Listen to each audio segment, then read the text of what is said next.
احباب ذی وقار، آج کے خطبہ جمعۃ المبارک کا عنوان ہے حج کی فضیلت۔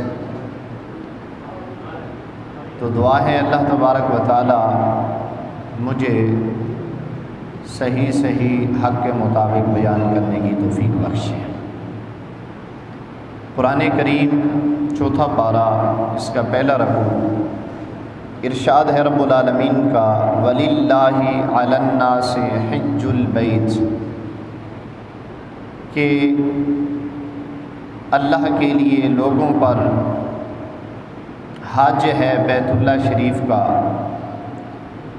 اور اس شخص پر جو استطاعت رکھتا ہے اس کی طرف سفر کی، اس کی طرف جانے کی۔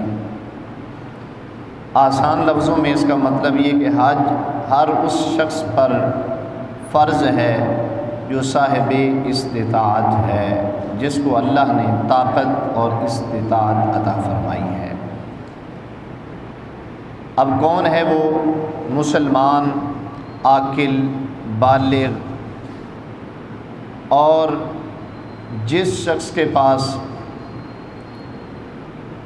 گھر والوں کے لیے خرچہ بھی ہو اور جو جانے کے اخراجات بھی اٹھا سکے، وہاں پر جو اخراجات ہوتے ہیں وہ بھی برداشت کر سکے، واپس لوٹنے تک گھر والوں کو اگر خرچہ دے سکتا ہے، اتنی اس کے پاس طاقت ہے، تو اس بندے پر حج رب کی طرف سے فرض ہے۔ اور یاد رکھیں، یہ بھی محبوب کریم علیہ السلام کی نظر عنایت اور آپ کی رحمت ہے۔ حدیث پاک میں آتا ہے کہ ایک صحابی کھڑے ہو کے عرض کرتے ہیں، یا رسول اللہ، کیا حج ہر سال فرض ہے؟ تو حضور خاموش رہے۔ اس نے پھر سوال کیا، یا رسول اللہ، حج ہر سال فرض ہے؟ تو آقا کریم علیہ السلام پھر بھی خاموش رہے۔ انہوں نے تیسری مرتبہ سوال کیا تو محبوب کریم علیہ السلام نے فرمایا، نہیں، زندگی میں حج صرف ایک مرتبہ فرض ہے۔ حضور فرماتے ہیں، بار بار سوال ایسے نہ کیا کرو۔ اس کی وجہ کیا ہے کہ اگر میں کہہ دیتا تو رب کی طرف سے مسلمانوں پہ ہر سال حج فرض ہو جاتی۔ تو محبوب کریم علیہ السلام نے فرمایا کہ سوال کے اندر نہ احتیاط کرنی چاہیے۔ تو میں عرض کر رہا تھا، جو بندہ صاحب استطاعت ہے، جب حج فرض ہو جائے تو پھر تاخیر نہیں کرنی چاہیے، دیر نہیں کرنی چاہیے۔ اور حج کی فضیلت بہت ساری احادیث ہیں، اس پر روایات موجود ہیں۔ صحیح مسلم کے اندر یہ روایت ہے، حضرت شماسہ رضی اللہ تعالیٰ عنہ راوی ہیں، وہ فرماتے ہیں کہ ہم حضرت عمر بن عاص رضی اللہ تعالیٰ عنہ کی تیمارداری کے لیے، یعنی بیمار کرسی کے لیے پوچھنے کے لیے ہم حاضر ہوئے۔ نزع کا وقت تھا، آپ بہت زیادہ علیل تھے۔ حضرت عمر بن عاص رضی اللہ تعالیٰ عنہ اس وقت اپنے بچوں کو اپنے اسلام لانے کا واقعہ سنا رہے تھے کہ میں مسلمان کیسے ہوا۔ حضرت شماسہ فرماتے ہیں، ہم بھی ساتھ بیٹھ گئے، وہ بیان کر رہے ہیں اپنے اسلام لانے کا واقعہ۔ وہ کہتے ہیں کہ میں پہلے تو اس میں غور و خوض کرتا رہا کہ مسلمان بنوں کہ نہ بنوں، حتیٰ کہ میں نے یہ فیصلہ کر لیا کہ میں نے حضور کا غلام بننا ہے۔ میں فیصلہ کر کے سرکار علیہ الصلوۃ والسلام کی بارگاہ میں حاضر ہو گیا۔ تو آقا کریم علیہ السلام کی بارگاہ میں عرض کرتا ہوں، یا رسول اللہ، ہاتھ آگے بڑھائیں، اس لیے کہ میں بیعت اسلام کرنا چاہتا ہوں، یعنی آپ کے ہاتھوں پہ مسلمان ہونا چاہتا ہوں۔ روایت میں آتا ہے، صحیح مسلم میں ہے کہ حضرت عمر فرماتے ہیں، میں نے اتنی بات کی، سرکار نے ہاتھوں کو آگے بڑھایا، میں نے ہاتھوں کو پیچھے کر لیا۔ حضور علیہ السلام نے پوچھا، اے عمر، آپ نے خود کہا ہے کہ میں مسلمان ہونا چاہتا ہوں، آپ ہاتھوں کو آگے بڑھائیں۔ میں نے ہاتھوں کو آگے بڑھایا اور آپ نے ہاتھوں کو پیچھے کر لیا ہے۔ تو انہوں نے عرض کیا، یا رسول اللہ، میرے دل میں خیال ہے کہ کوئی شرط ہی لگا لو، ایسے نہ مسلمان ہو جاؤں بلکہ کوئی شرط ہی لگا لوں۔ آقا فرماتے ہیں، کس چیز کی شرط لگانا چاہتے ہو؟ یا رسول اللہ جی، اگر تھوڑا غلام بن گیا تو بخشش ہو جائے گی۔ یعنی اگر آپ اس بات کی مجھے ضمانت دے دیتے ہیں کہ میں آپ کا غلام بن جاؤں، میں مسلمان بن جاؤں تو میری بخشش ہو جائے گی، میرے گناہ معاف ہو جائیں گے۔ تو یا رسول اللہ اگر تو یہ شرط مانی گئی تو پھر میں حاضر ہوں۔ آقا کریم علیہ السلام نے فرمایا اے عمر تجھے 3 چیزیں نہ بتاؤں جس سے سارے گناہ معاف ہو جاتے ہیں؟ تجھے 3 ایسی چیزیں نہ بتاؤں جس سے سارے گناہ معاف ہو جاتے ہیں؟ جی یا رسول اللہ فرمائیں۔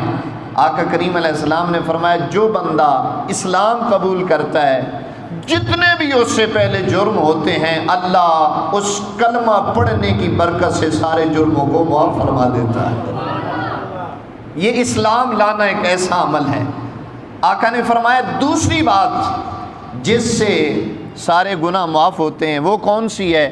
آقا فرماتے ہیں کہ جب کوئی مہاجر ہجرت کرتا ہے اللہ کے راہ میں، اپنا وطن چھوڑتا ہے، گھر بار چھوڑتا ہے، اہل عیال چھوڑتا ہے، سفر کرتا ہے دین کے لیے، تو حضور فرماتے ہیں اللہ اس کی ہجرت کی برکت سے اس کے سارے گناہوں کو معاف فرما دیتا ہے۔ اللہ اس کے گناہوں کو معاف فرما دیتا ہے۔ بولو کتنی چیزیں ہو گئیں؟ 2 چیزیں، اسلام لانا اور ہجرت کرنا، اور تیسری چیز ہمارے موضوع کے ساتھ متعلقہ ہے۔ محبوب کریم علیہ السلام ارشاد فرماتے ہیں تیسری چیز اے عمر یہ ہے جو شخص بیت اللہ شریف کا حج کرتا ہے اللہ اس کے بھی سارے گناہوں کو معاف فرما دیتا ہے۔ تو اس لیے احباب اس میں دیر نہیں کرنی چاہیے، جلدی کرنی چاہیے۔ اور یاد رکھیں حدیث پاک میں آتا ہے کہ محبوب کریم علیہ السلام، یہ مسند امام احمد میں روایت ہے، انہوں بند کریں، مسند امام احمد میں روایت ہے، محبوب کریم علیہ السلام ارشاد فرماتے ہیں کہ جنت کی کم از کم جو جزا ہے وہ جنت ہے۔ یعنی سرکار نے فرمایا تھوڑی تو تھوڑی جیڑی جزا ہے حج دی وہ جنت ہے، تے جیدی تھوڑی تو تھوڑی جزا جنت ہے وہ دی بہتی جزا عالم کے ہوئے گا۔ یعنی جس کی تھوڑی سی تھوڑی جو ہے جزا اجر ثواب وہ جنت ہے، یہ حج ہے۔ اور اسی طرح یاد رکھیں حج مکہ میں ہوتا ہے۔ بولو حج کہاں پہ ہوتا ہے؟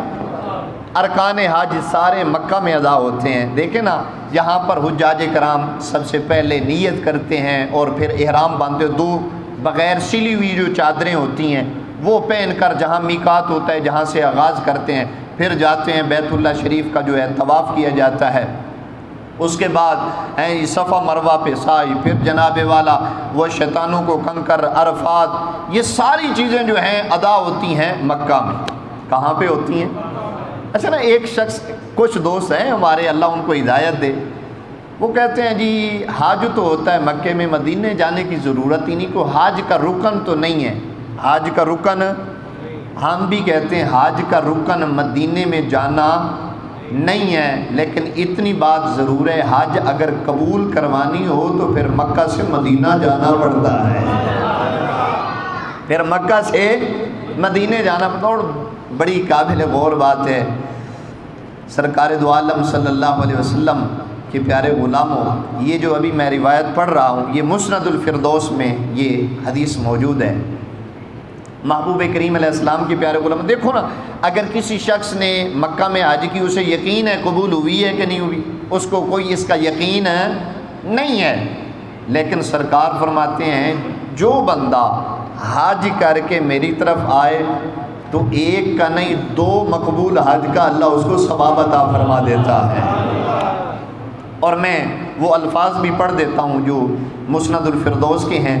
سرکار دو عالم صلی اللہ علیہ وسلم ارشاد فرماتے ہیں من حج الی مکہ، جس نے مکہ کا حج کیا، ثم قصدنی، پھر میرا ارادہ کیا، پھر میرا ارادہ کیا، اور میرے امام نے تو اپنے غلاموں کو بتا ہی دی ہے، حاجیو آؤ شہنشاہ کا روزہ دیکھو، حاجیو آؤ شہنشاہ کا روزہ دیکھو، ارے کعبہ تو دیکھ چکے اب کعبے کا کعبہ دیکھو، محبت سے بلند آواز سے بولیں سبحان اللہ۔ حاجیو آؤ شہنشاہ کا روضہ دیکھو، ارے کعبہ تو دیکھ چکے، اب کعبے کا کعبہ دیکھو۔ تو میرے آقا کریم علیہ السلام فرماتے ہیں جس نے میرا قصد کیا، یعنی حج کرنے کے بعد میرا ارادہ کیا اور میری مسجد میں آیا، سرکار فرماتے ہیں کتبت لہو حجتان مبرورتان، اللہ اس کے نامہ اعمال میں 2 مقبول حجوں کا ثواب عطا فرما دیتا ہے۔ بھائی سال میں حج ایک ہوتا ہے یا 2؟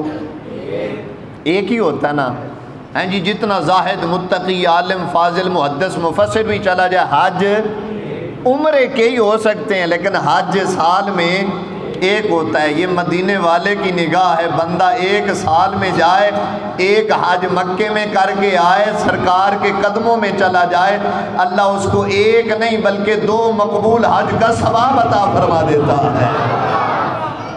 اور یاد رکھیں حدیث پاک میں آتا ہے، صحیح سند کے ساتھ روایات میں موجود ہے، محبوب کریم علیہ السلام نے فرمایا اللہ حج کی برکت سے، اللہ حج کی برکت سے پہلے والے سارے گناہ معاف فرما دیتا ہے۔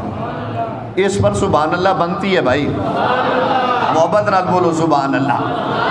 اور مت کوئی سمجھے کہ اس سے غربت آئے گی، جی آج کل تو خیر ویسے بھی میرا خیال ہے کہ 8-10 لاکھ روپے ہوں تو تبھی حج ہوتا ہے۔ اگر جس کو اللہ نے دیے ہیں نا وہ لگائے۔ مہنگائی کا دور ہے مولانا، کیا کریں؟ بچوں کا پیٹ پالیں یا حج کریں؟ بھائی بچوں کے لیے اگر خرچہ ہے نا پھر حج پہ جاؤ، فرض ہو چکا ہے۔ حج مہنگائی نہیں دیکھتی۔ اور یاد رکھیں حدیث پاک کا مفہوم ہے، محبوب کریم علیہ السلام نے فرمایا حج کے 2 فائدے ہیں، ایک گناہ جھڑ جاتے ہیں، دوسرا رزق میں اضافہ ہو جاتا ہے۔ حج اور عمرہ کرنے سے رزق میں کمی نہیں آتی بلکہ رزق میں اور اضافہ ہو جاتا ہے۔ اور گناہ کیسے جڑتے ہیں یہ میرا دل چاہ رہا ہے میں ترمذی شریف سے روایت پڑھوں، محبت سے بولیں سبحان اللہ۔ اور یہ ابھی میں روایت جو پڑھنے لگا ہوں 810 حدیث نمبر ہے، اور اس کے راوی حضرت عبداللہ بن مسعود رضی اللہ تعالیٰ عنہ ہیں۔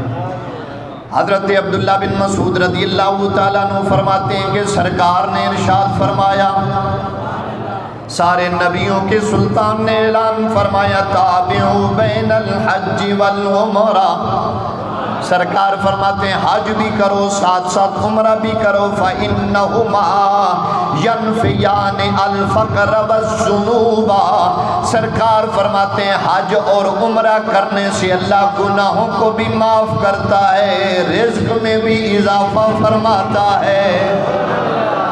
حضور بات میری ہوتی تو جھوٹی ہو سکتی تھی، اگر کسی کا قول ہوتا تو احتمال تھا کہ یہ جھوٹا ہو سکتا ہے، لیکن فرمان مصطفیٰ کا ہو۔ میرا عقیدہ یہ ہے سورج مغرب سے طلوع ہو سکتا ہے، مشرق کی طرف غروب ہو سکتا ہے، لیکن فرمان مصطفیٰ جھوٹا نہیں ہو سکتا۔